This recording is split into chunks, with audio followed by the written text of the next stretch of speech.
अनपढ़ बहू। रुपेश कारगिल की वादियों में एक सिपाही के रूप में तैनात था। वह अब की बार छुट्टियों में अपनी बहन के पास गांव आया हुआ था।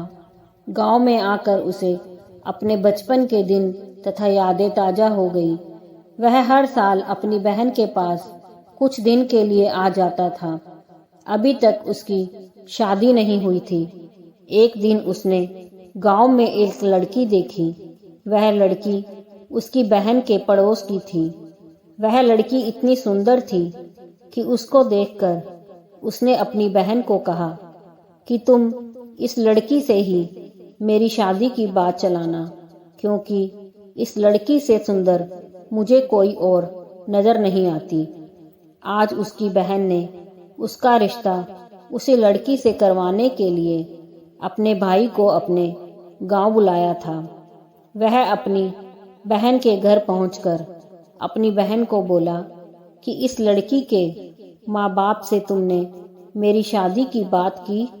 उसकी बहन बोली, हाँ, मैंने उसके घर वालों से तुम्हारी शादी की बात चलाई है। यह लड़की हमारी जात की नहीं है। वह बोला, मुझे जातवाद से कुछ नहीं लेना। उसकी बहन बोली, उसके पिता के पास देने के लिए इतना दहेज भी नहीं है। वह अपनी बहन को बोला, बहना, मुझे दहेज वहेज से कुछ नहीं लेना देना, क्योंकि यह मुझे इतनी पसंद आई है कि वह चाहे किसी भी जाति की हो, मुझे कोई फर्क नहीं पड़ता है। उसकी बहन बोली, मेरे भाई, उस लड़की के वह एक गरीब परिवार से संबंध रखती है। एक महत्वपूर्ण बात तो मैं बताना ही भूल गई, यह लड़की अनपढ़ है। इसके माता पिता ने इसे स्कूल में नहीं भेजा।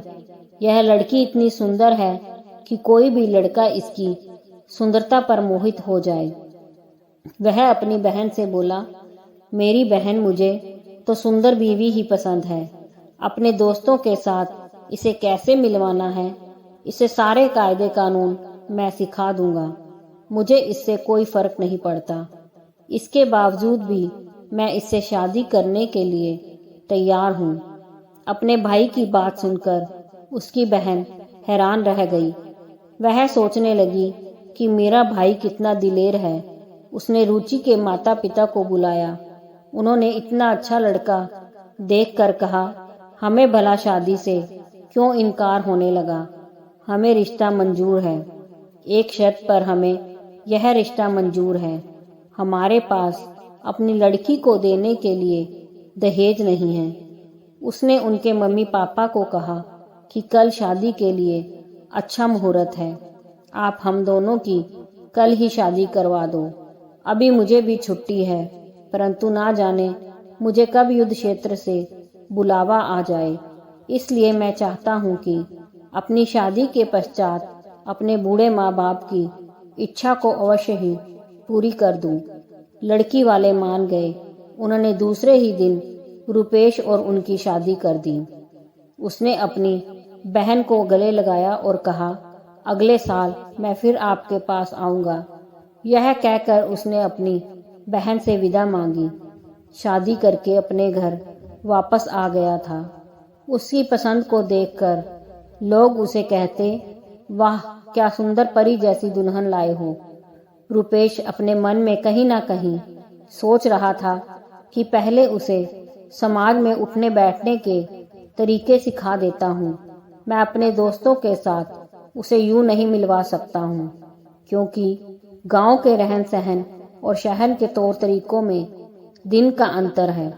रुचि को अपने साथ क्लब होटलों में ले जाने लगा। वह उसके परिवार में पूरी तरह से घुल मिल गई, लेकिन पढ़ाई के नाम पर बिल्कुल शून्य थी। उसने एक कक्षा तक भी पढ़ाई नहीं की थी। उसे देखकर कोई भी नहीं कह सकता था कि वह पढ़ी लिखी नहीं है। जब भी वह अपने घर छुट्टी पर आता तो उसे लेकर अपने दोस्तों से मिलवाता।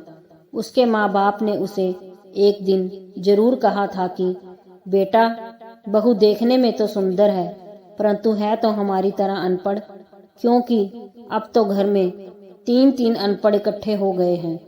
अपने बच्चों को भी यह पढ़ा नहीं सकेगी। और तुम तो युद्ध क्षेत्र में रहते हो। जब तुमने शादी कर ही ली है तो अब हम क्या कह सकते हैं। रुपेश को युद्ध क्षेत्र से बुलावा आ चुका था। उसे दूसरे दिन ही रणभूमि में जाना था। उसने अपनी पत्नी से विदा ली। उसकी पत्नी ने तो रोते हुए अपने पति को विदा किया। वह बोला, अरे पगली, अपने पति को हंसते हुए विदा करते हैं, क्योंकि मातृभूमि की रक्षा करने का अवसर तो किसी किसी भाग्यवान को ही मिलता है। तुम्हें तो अपने पति पर गर्व करना चाहिए। उसने अपने पति के माथे पर तिलक किया और वह उसे जाते हुए बाहर तक छोड़ने आई थी। रुपेश को गए हुए काफी दिन हो चुके थे। एक दिन उसके घर पर तार आई। डाकिया तार देकर गया। जब उसने तार शब्द सुना तो वह जोर जोर से रोने लगी और रो रो कर उसने अपने सास ससुर को कहा कि शहर से तार आई है। वह फूट फूट कर रोने लगी। उसको रोता देखकर उसके ससुर भी रोने लगे। उसने अपने देवर को बुलाया। उसके देवर को पता चल चुका था कि शहर से तार आई है। जब उसने अपनी भाभी को रोते देखा, बोला, भाभी, मैं बाजार जाकर सामान लेकर आता हूँ, क्योंकि शहर से फोन आ चुका था कि गाड़ी 11 बजे के करीब घर पहुंचेगी। उसको रोता देखकर आसपास की औरतें भी इकट्ठा होकर जोर जोर से रोने लगी।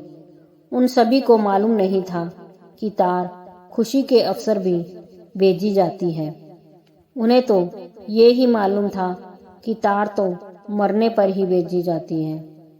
फोन पर भी आवाज साफ नहीं सुनाई दे रही थी। उसका देवर जाकर कफन ले आया था।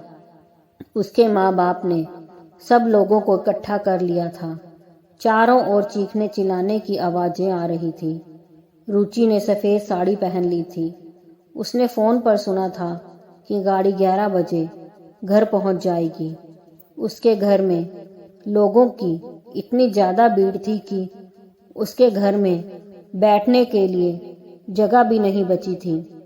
चारों तरफ सन्नाटा ही सन्नाटा था। रुपेश के दोस्त सब उसे आखिरी सलाम देने के लिए बाजे गाजे से विदा करने वाले थे।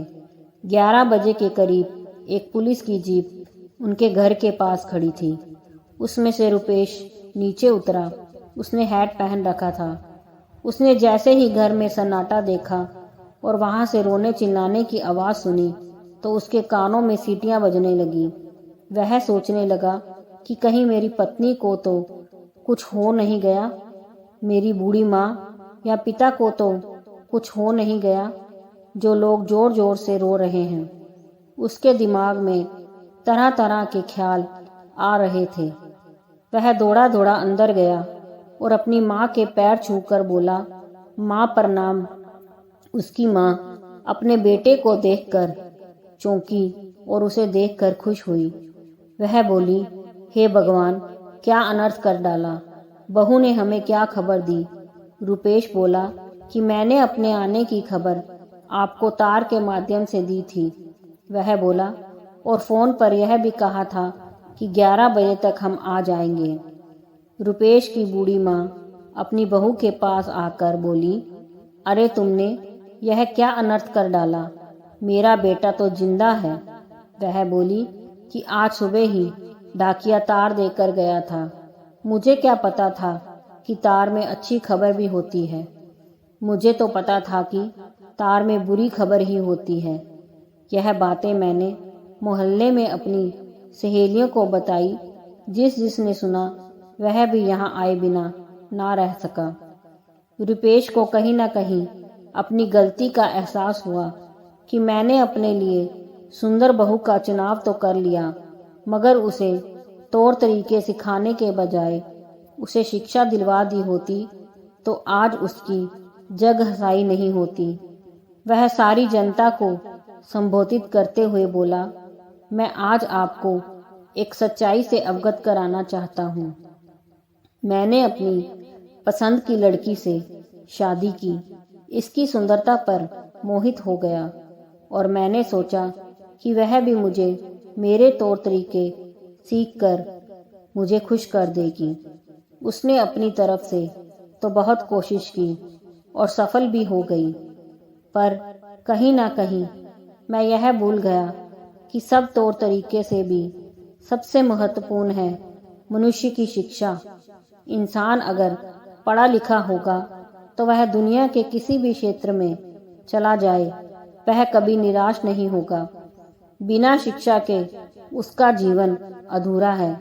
इसलिए शिक्षा, चाहे वह नौजवान हो या बड़ा, हर व्यक्ति को शिक्षा अवश्य प्राप्त करनी चाहिए। इस बात के लिए मैं रुचि को दोषी नहीं ठहरा सकता, क्योंकि मैंने उसे कभी शिक्षा प्राप्त करने के लिए जोर नहीं लगाया। आज सबके सामने मैं यह प्रण लेता हूँ कि अपनी पत्नी को शिक्षा दिलवाने के लिए मुझे जो कुछ भी करना पड़ेगा, मैं पीछे नहीं हटूंगा। उसने रुचि का हाथ पकड़ते हुए अपने दोस्तों से मिलवाया और कहा कि मेरी पत्नी बिल्कुल अनपढ़ है। इसके माता पिता ने उसे कभी स्कूल नहीं भेजा, परंतु आज से मैं इसे पढ़ लिख कर इतना काबिल बनाऊंगा, मैं चाहे जीवित रहूं या ना रहूं, वह अपने बच्चों को तो अच्छी शिक्षा दिलवा सकती है। उसने प्रौढ़ शिक्षा केंद्र जाकर अपनी पत्नी की पढ़ाई के लिए एक खत लिखा। उसकी पत्नी ने प्रौढ़ शिक्षा केंद्र में जाना स्वीकार कर लिया था। वह वहां पर जाकर काफी कुछ पढ़ना लिखना सीख गई थी। जब वह अपने मायके आई तो अपनी माँ को भी उसने कुछ कुछ पढ़ना लिखना सिखा दिया था। दोस्तों, यह कहानी उस समय की है जब तार के माध्यम से ही संदेश भेजे जाते थे। दोस्तों, अगर कहानी पसंद आई हो तो लाइक, सब्सक्राइब, शेयर जरूर कीजिए।